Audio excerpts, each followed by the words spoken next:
Hello students, welcome to unique classes of right way. आज के अपनी इस क्लास में अब हम लोग नया टॉपिक शुरू करने जा रहे हैं जो कि है मोशन। और ये फिजिक्स का पहला चैप्टर है मोशन। मोशन से आप क्या समझते हो? मोशन का मतलब होता है जब कोई चीज़ मूव कर रहा हो, जिसमें मोशन दिखे, एक जगह से दूसरी जगह जाते हुए दिखे, तो हम कहते हैं कि ये मोशन में है।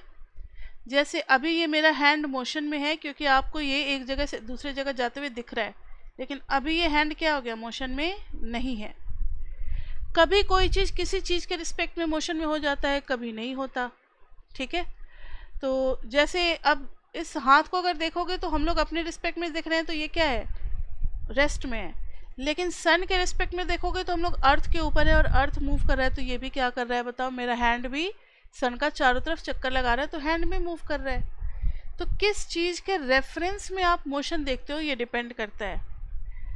तो मोशन का मतलब होता है if a body changes its position, if a body changes its position, तब हम कहते हैं कि ये मोशन में है। If body changes its position then we say that it is in motion, then it is in motion. अब थोड़ा सा इंट्रोडक्शन दे रहे हैं मोशन का। कभी कभी मोशन डायरेक्ट भी होता है और कभी कभी मोशन इनडायरेक्ट भी होता है। अब ये डायरेक्ट और इनडायरेक्ट क्या है, तो देखो इनडायरेक्ट में जैसे हम देख नहीं पाते, जैसे हमारे आसपास जो एयर है, एयर आपको दिख रहा है? बिल्कुल नहीं। आप मेरा फोटो देख रहे हो लेकिन बीच में आपको एयर नहीं दिख रहा कि एयर ऐसे ऐसे मूव करके जा रहा है, कि आपको दिख रहा है? नहीं, एयर ऐसे ऐसे मूव कर रहा है, या ऐसे ऐसे मूव कर रहा है, या कैसे मूव कर रहा है हमें नहीं पता। तो इनडायरेक्ट में एयर इज मूविंग, एयर हमेशा मूव करता रहता है। और अगर इसका इनडायरेक्ट मोशन आपको देखना है तो आपको दिखेगा, डस्ट दिखेगा। घर में भी जो डस्ट पड़े रहते हैं, अचानक से आप जाओ अगर एक दो दिन बाद तो आपको डस्ट दिख रहा है। डस्ट तो मूव करता हुआ नहीं दिख रहा, तो वो डस्ट आया कहाँ से, तो एयर के थ्रू आ गया। तो air is moving if dust leaves, if dust leaves branches of a tree, या leaves or branches of trees or leaves are moving। ये दूसरा वाला लीव है, if dust leaves or branches of tree are moving। तो इस indirect motion को हम लोग नहीं देख सकते, we can't see, we can't see। और डायरेक्ट मोशन में क्या आ जाएगा बताओ, car is moving, dog is running, इस तरीके से जितने भी मोशंस होंगे ये सब आ जाएंगे, बर्ड फ्लाइंग, इन सब को हम क्या कहते हैं बताओ, डायरेक्ट मोशन, जिसमें हम विजुअली देख सकें कि हाँ ये चेंज हो रहा है। अब टाइप्स ऑफ मोशन जो हमें इस चैप्टर में पढ़ने हैं,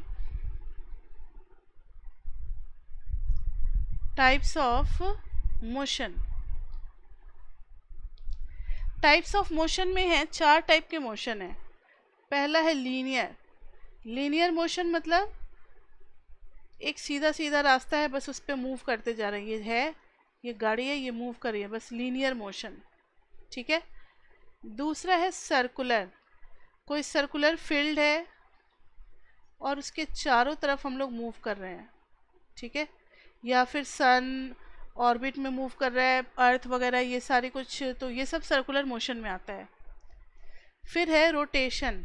रोटेशन में जैसे अर्थ रोटेट कर रहा है अपने ही बॉडी, अपने ही एक्सिस पे अर्थ रोटेट कर रहा है, तो ये रोटेशन हो गया। फिर है चौथा वाइब्रेशन। आजकल तो अर्थक्वेक वैसे ही ज़्यादा हो रहे हैं तो वाइब्रेशन पता लग रहा है।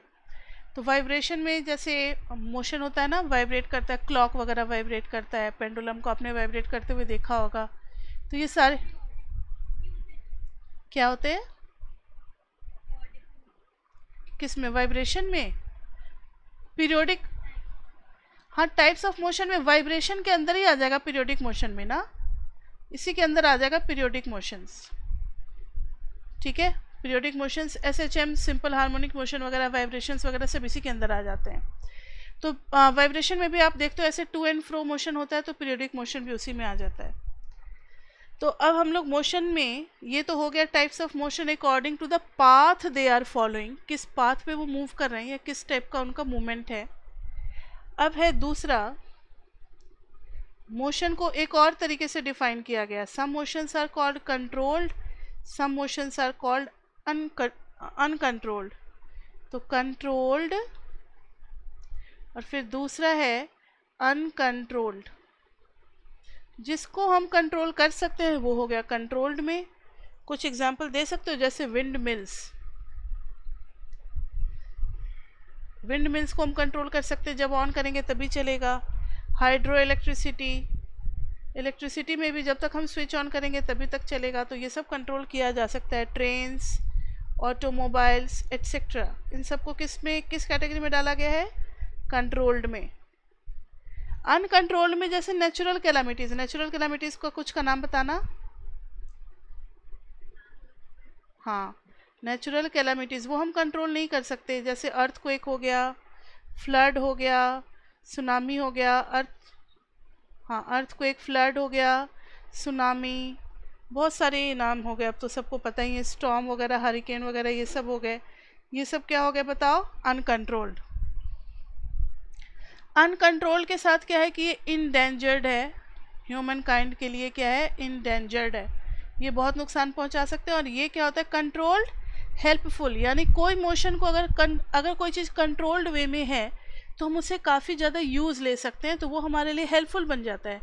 वही तूफ़ान को हम कंट्रोल अगर कर ले विंड मिल्स में, तो हम इलेक्ट्रिसिटी बना सकते हैं, और अगर कंट्रोल नहीं करेंगे तो फिर वो उसका कोई यूज़ नहीं है, वो तो कितने के कितने गांव को फिर या कितने कितने शहर को बर्बाद कर देगा।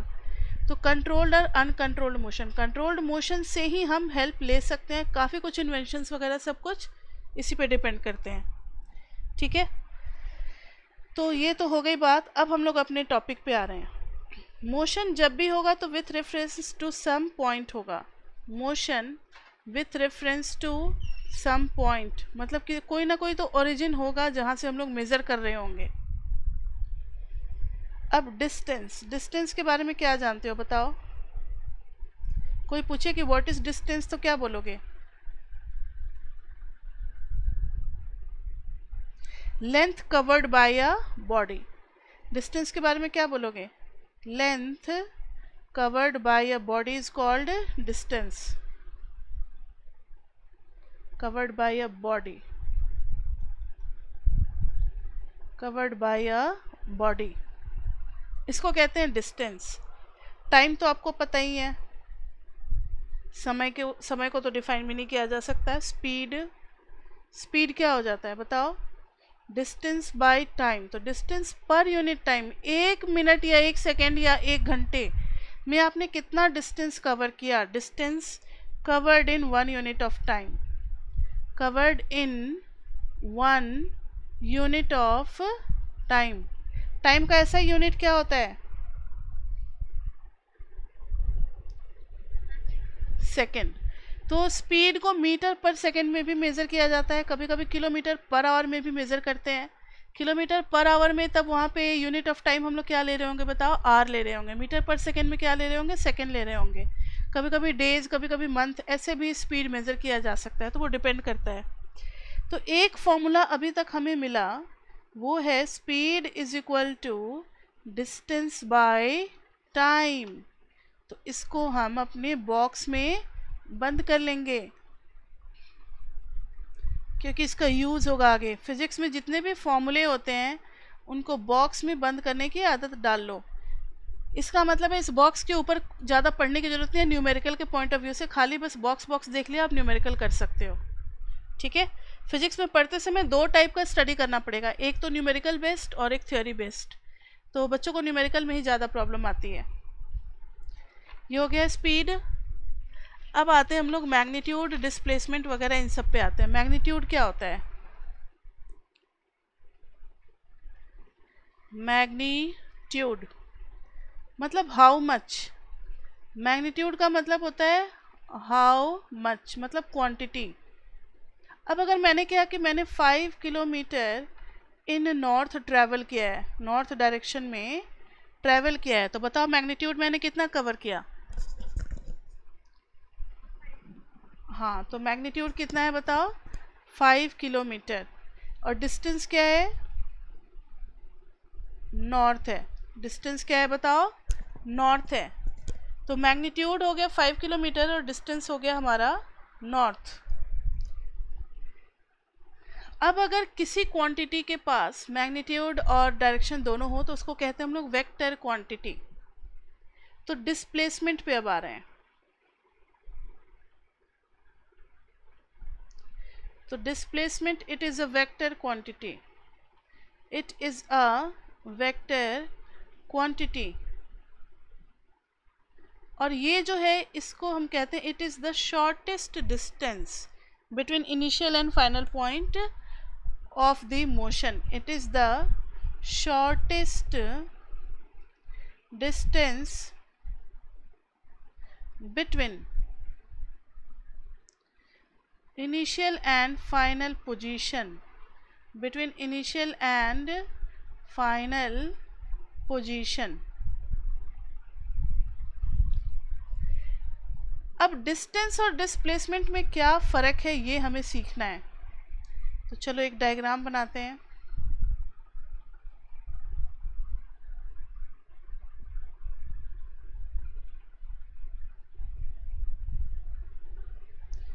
ये क्या हो गया, ये तो स्लैंटिंग लाइन बन गया। चलो 1 मिनट।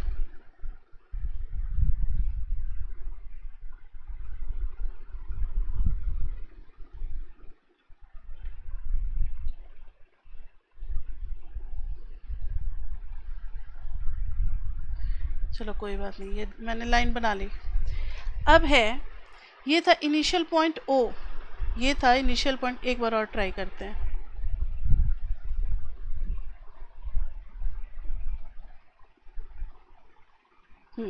ठीक है, ये था इनिशियल पॉइंट ओ। यहाँ से हम लोग सी पे गए। ये आपकी बुक में भी डायग्राम बना रखा है, अगर आप देखना चाहो तो देख सकते हो। ओ से सी गए, यहाँ पर मेज़र किया हुआ था 0 और फिर डिस्टेंस मेज़र करते करते यहाँ पर आ गया 25 के बाद फिर बी पे गए and this place is having distance 35 with reference point के रिस्पेक्ट में। फिर ए पे गए तो यहाँ था 60।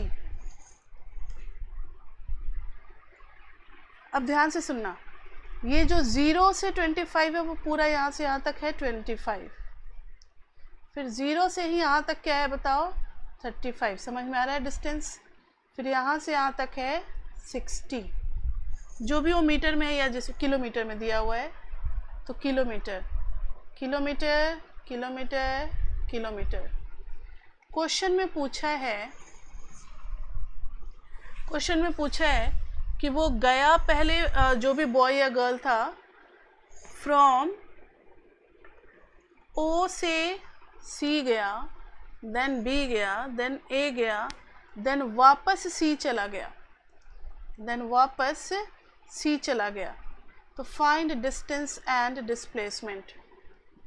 Find distance and displacement.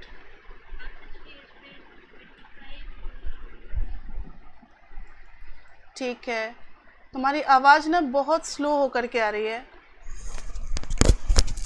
यहाँ देखो, हाँ अब ठीक है। यहाँ देखो, तो जब देखोगे कि पहले ओ से यहाँ गया, फिर यहाँ से यहाँ गया, फिर यहाँ से यहाँ गया, फिर यहाँ से आ गया और फिर वापस सी पे चलाया, तो डिस्टेंस मेज़र करोगे तो डिस्टेंस पूरा सम करेंगे, क्योंकि डिस्टेंस ये नहीं देखता कि आप फाइनली कहाँ पे पहुँचे हो। पूरा डिस्टेंस पूरा मेज़र करेगा। तो यहाँ से यहाँ तक 25, पूरा 60 तक आप गए। मैंने आगे बढ़ा दिया, यहीं तक समझ लेना। 60 तक गए और 60 से फिर यहाँ तक आ गए, तो डिस्टेंस कितना हो गया। आपने पहले तो पूरा यहाँ से यहाँ तक 60 कवर अप किया और फिर वापस यहाँ से यहाँ तक आ गए, तो यहाँ से यहाँ तक कितना है, 60 माइनस 25 बचेगा ना। बात आई समझ में? नहीं आई? देखो यहाँ से यहाँ तक पूरा है 60 और हमें अब सिर्फ ये वाला डिस्टेंस निकालना है। तो 60 में से 25 माइनस कर देंगे, कितना हो जाएगा, 35। आ गई बात समझ में? ओके, तो फिर इसमें 35 ऐड कर देंगे तो पूरा हो जाएगा 95 किलोमीटर। लेकिन जब डिस्प्लेसमेंट मेजर करेंगे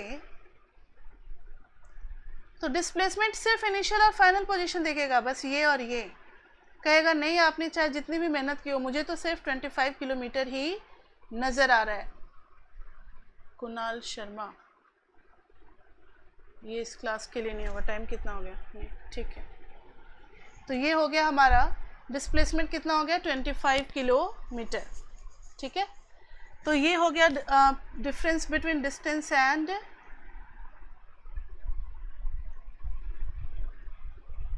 डिस्टेंस एंड डिस्प्लेसमेंट हमने देख लिया। कभी कभी डिस्प्लेसमेंट ज़ीरो भी हो सकता है, डिस्टेंस नहीं। डिस्प्लेसमेंट ज़ीरो भी हो सकता है, अगर मोशन है तो डिस्टेंस तो कुछ ना कुछ होगा, डिस्प्लेसमेंट हो सकता है कि ज़ीरो हो जाए। ठीक है, तो नोट में है कि sometimes displacement may be zero even if distance is not zero. Sometimes displacement may be zero, क्योंकि इसके क्वेश्चन ना बड़े लॉजिकल होते हैं फिजिक्स के।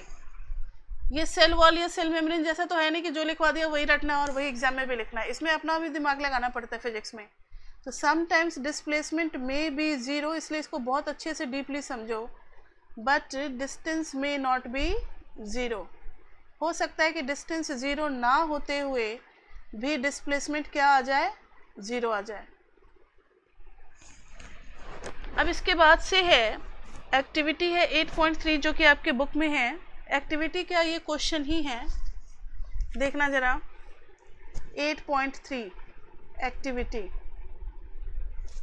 इसमें दे रखा है take a metre scale and long rope, walk from one corner of a basketball court. ये रहा बास्केटबॉल कोर्ट, एक कॉर्नर से हम दूसरे कॉर्नर तक मूव कर रहे हैं। नाम दे दिया A B C D। From one corner of a basketball to its opposite corner along its side. अच्छा, हम लोगों ने ऐसे मूव किया है, ये साइड के थ्रू गए हैं। तो हमने कौन सा डिस्टेंस कवर अप किया बताओ? तो हमने कवर अप किया AB प्लस BC, ये हो गया पूरा डिस्टेंस। अब आगे है पूरा डिस्टेंस हो गया ये AB plus BC। Measure the distance covered by you and magnitude of the displacement. तो मैग्नीट्यूड ऑफ डिस्प्लेसमेंट कितना हो गया? डिस्प्लेसमेंट हो गया AC।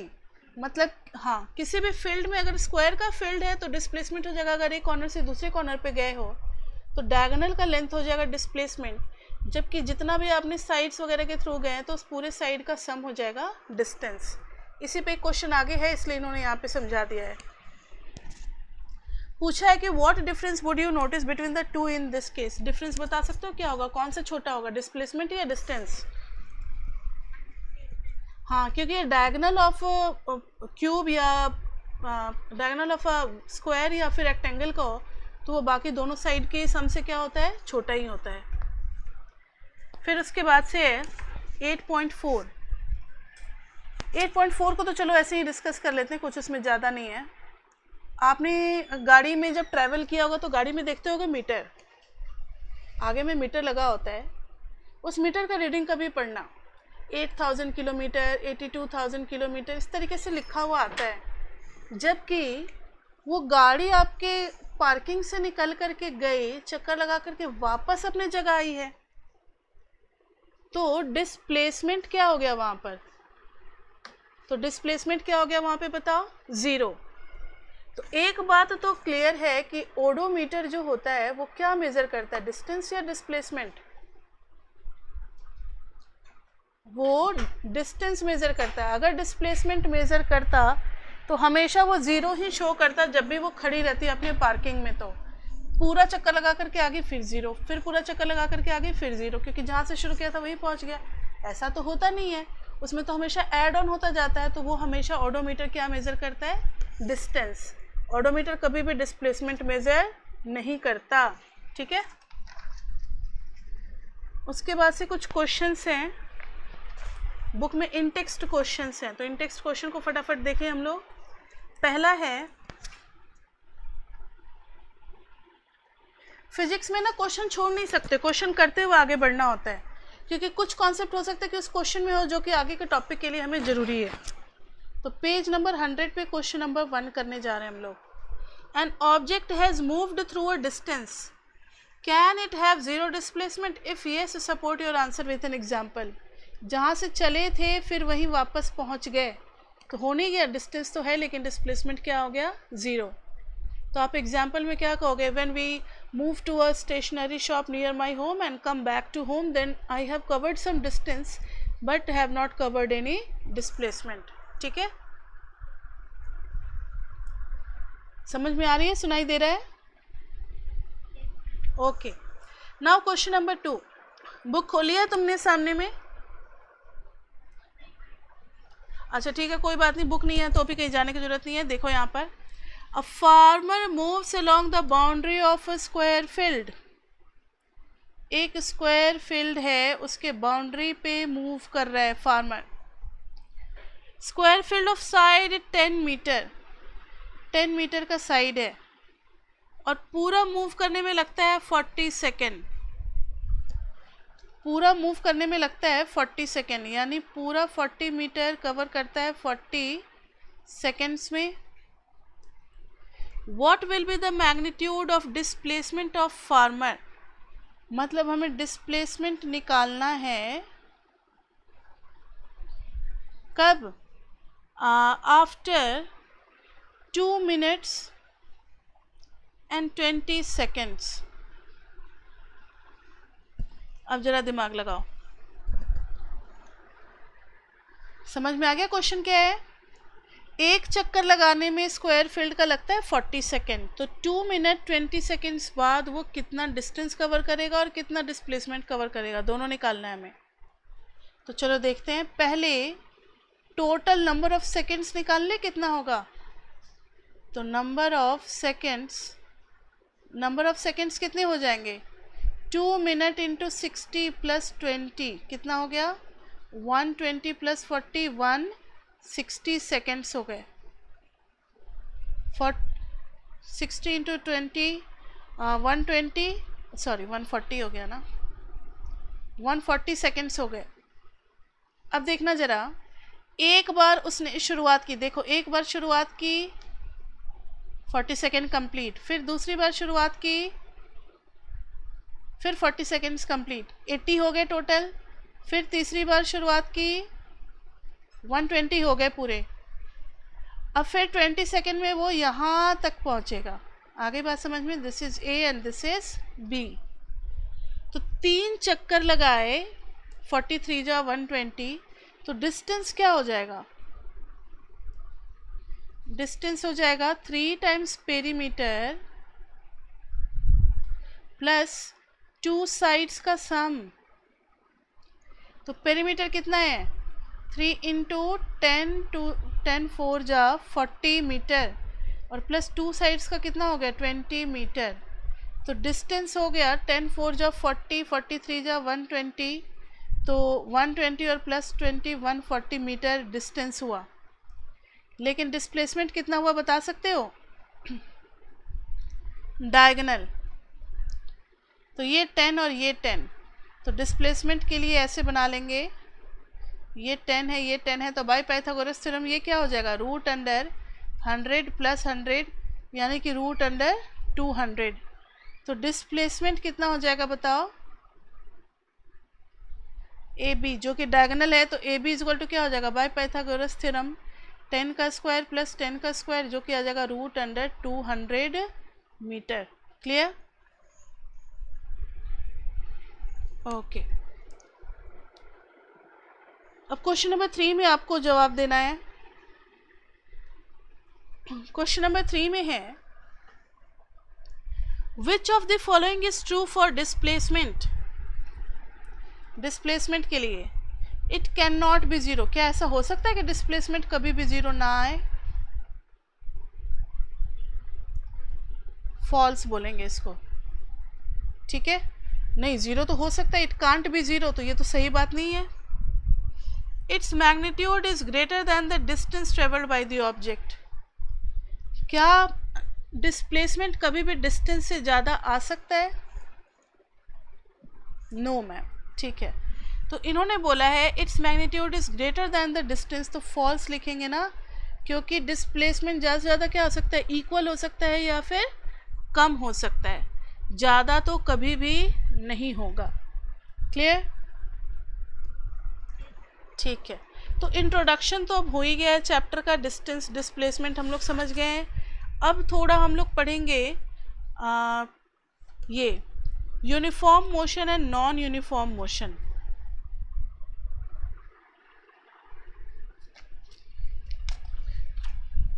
ठीक है, uniform motion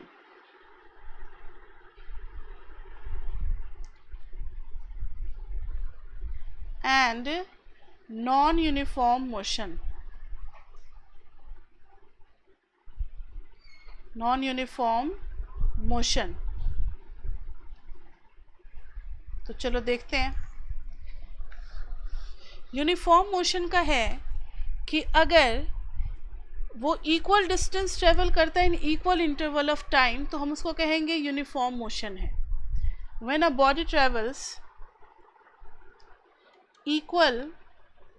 equal distance in equal interval of time, equal distance in equal interval of time,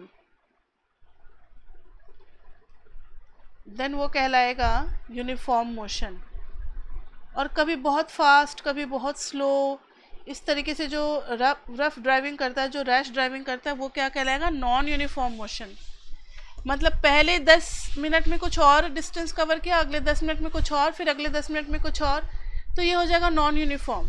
और अगर हर जगह 10 मिनट में इक्वल, 10 मिनट में अगर मैंने 10 किलोमीटर, 10 मिनट में 10 किलोमीटर, नेक्स्ट 10 मिनट्स में भी 10 किलोमीटर, तो ये कहलाएगा uniform motion.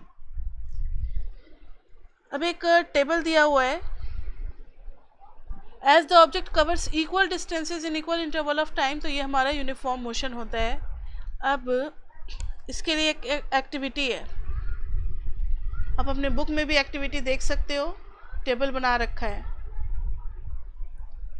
The data regarding the motion of two different objects A and B are given in table, examine them carefully and state whether the motion is uniform और non uniform. तो table आप देख रहे होगे, table में time दे रखा है 9:30 AM, फिर नेक्स्ट टाइमिंग है 9:45 AM, फिर है 10 AM,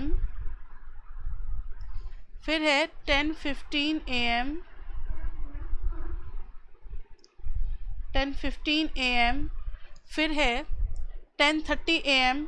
तो टाइम का मेरे ख्याल से इक्वल इंटरवल लिया है, हर जगह 15 मिनट का ही गैप लिया है ना। 10:45 AM, एक चीज़ तो हमने नोटिस कर लिया कि टाइम हमेशा रिकॉर्ड किया गया है, इक्वल इंटरवल ऑफ टाइम है, मतलब 15-15 मिनट बाद। ठीक है, बहुत बढ़िया। अब डिस्टेंस देखते हैं, ट्रेवल्ड बाय ए, और फिर है distance travelled by B, travelled by B, distance की बात हो रही है। इसमें दे रखा है 10, फिर है 20, फिर है 30, 10, 20, 30, 40, 50, 60, 70, और इधर है 12, 19, 23, 35, 37, 41, 44। तो ज़रा बताना कौन सा यूनिफॉर्म है। यूनिफॉर्म के लिए हम सबके बीच का गैप देखेंगे। गैप, यहाँ गैप कितना है, 10, गैप कितना है, 10, 10, 10, 10, 10, मतलब हर 15 मिनट में ए ने कितना डिस्टेंस ट्रेवल किया है, जो भी होगा किलोमीटर मीटर में दे रखा है, 10 मिनट ही ट्रेवल किया है। तो ये तो आ गया यूनिफॉर्म की कैटेगरी में। इधर देखना कितना कवर किया, पहले 15 मिनट में उसने 7 मीटर कवर किया, पहले 15 मिनट में उसने 7 मीटर कवर किया, फिर दूसरे में 4 मीटर, फिर यहाँ पर 12 मीटर, फिर यहाँ पर 2 मीटर, यहाँ पर 4 मीटर और यहाँ पर 3 मीटर। तो ये तो सारे डिस्टेंस अलग अलग है ना, तो इसको हम किस कैटेगरी में डालेंगे, नॉन यूनिफॉर्म।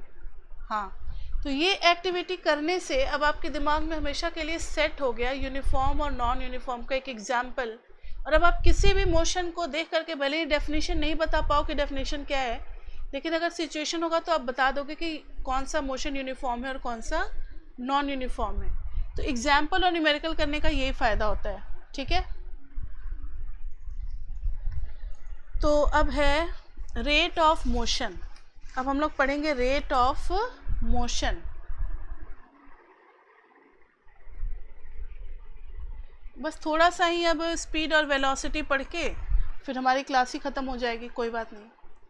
फिर नेक्स्ट क्लास में न्यूमेरिकल्स वगैरह कराएंगे। Rate of motion. Speed, speed को हम कहते हैं डिस्टेंस बाय टाइम। रेट का मतलब क्या होता है? पर यूनिट टाइम, मतलब 1 सेकेंड में कितना, 1 मिनट में कितना, तो उसको कहते हैं स्पीड। डिस्टेंस अगर देखा तो स्पीड हो जाएगा। और अगर आप डिस्प्लेसमेंट ले रहे होगे, अगर आप डिस्प्लेसमेंट ले रहे हो अपॉन टाइम, तब हम उसको क्या कहेंगे बताओ? वेलोसिटी, ठीक है। तो डिस्टेंस बाय टाइम स्पीड होता है और वेलोसिटी डिस्प्लेसमेंट बाय टाइम होता है, लेकिन दोनों का यूनिट ऐसा यूनिट मीटर पर सेकेंड ही होगा। ऐसा नहीं है कि डिस्टेंस को मेज़र करते वक्त मीटर लेंगे और डिस्प्लेसमेंट को कुछ और लेंगे। दोनों को मेज़र करते वक्त ऐसा यूनिट में लेंथ क्या लेते हैं? मीटर ही लेते हैं। उसके बाद से एक टॉपिक आता है एवरेज स्पीड। ये हो जाता है total distance by total time. मतलब एक जर्नी में आपने कितना टोटल डिस्टेंस ट्रैवल किया और कितना टोटल टाइम आपको लगा, इसका रेशियो क्या कहलाएगा? Average speed. अब जब गाड़ी में ड्राइव करते हो तो कभी फास्ट कभी स्लो, कभी फास्ट कभी स्लो। फिर जब आप अपने डेस्टिनेशन पे पहुंच जाओगे तो मेज़र किया जाएगा कि आपने कितना डिस्टेंस टोटल ट्रैवल किया और कितने घंटे लगे। तब आप जब डिवाइड करोगे तो कहोगे अरे मेरा एवरेज स्पीड इतना रहा। तो ये मत सोचो कि अगर आपने आधे घंटे ड्राइव, 10 घंटे की ड्राइविंग में अगर आपने आधे घंटे 120 या 140 से ड्राइव कर लिया तो बहुत ज़्यादा हो गया। एवरेज फिर भी क्या आएगा? नॉर्मल ही आएगा, ठीक है। तो अब ये क्लास हमारी कभी भी ख़त्म हो सकती है, टाइमिंग हो चुका है। तो यहाँ तक तो मैंने करा दिया। अब इसके न्यूमेरिकल जो हैं, न्यूमेरिकल एक और फॉर्मूला बस लिख देते हैं और फिर न्यूमेरिकल से हम लोग नेक्स्ट क्लास में कंटिन्यू करेंगे। इस फॉर्मूला के बाद हमारी क्लास कंप्लीट हो जाएगी। कभी कभी एवरेज स्पीड निकालने के लिए आपको इनिशियल स्पीड दिया होगा क्वेश्चन में, क्योंकि क्वेश्चन में हमें क्या गिवन होगा इस पर भी डिपेंड करता है कि कौन सा फॉर्मूला कब लगाना है। इनिशियल स्पीड होगा, फिर फाइनल स्पीड भी दिया होगा कि इनिशियली शुरू किया था तो इतना स्पीड था, फाइनल स्पीड इतना था, तो दोनों को प्लस करके बाई 2 कर देंगे तो ये आ जाएगा एवरेज वेलोसिटी या एवरेज स्पीड। स्पीड को हटा करके वेलोसिटी कर दो, ठीक है, वेलोसिटी, क्योंकि स्पीड में तो डिस्टेंस मैटर करता है ना, वेलोसिटी कर दो। यानी एक फॉर्मूला मिल गया हमें एवरेज वेलोसिटी का, VAV is equal to, initial velocity को हम लोग U से रिप्रेजेंट करेंगे। इस चैप्टर में भी, इसके आगे आने वाले चैप्टर में भी, हर जगह फिजिक्स में अब U will be representing initial velocity and V final velocity by 2।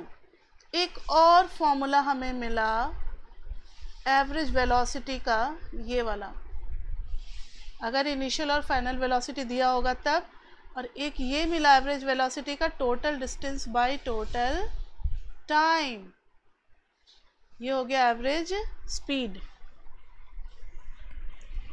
अब इसके न्यूमेरिकल के साथ हम लोग कंटिन्यू करेंगे नेक्स्ट क्लास में। तो आज के क्लास में तो बस इतना ही।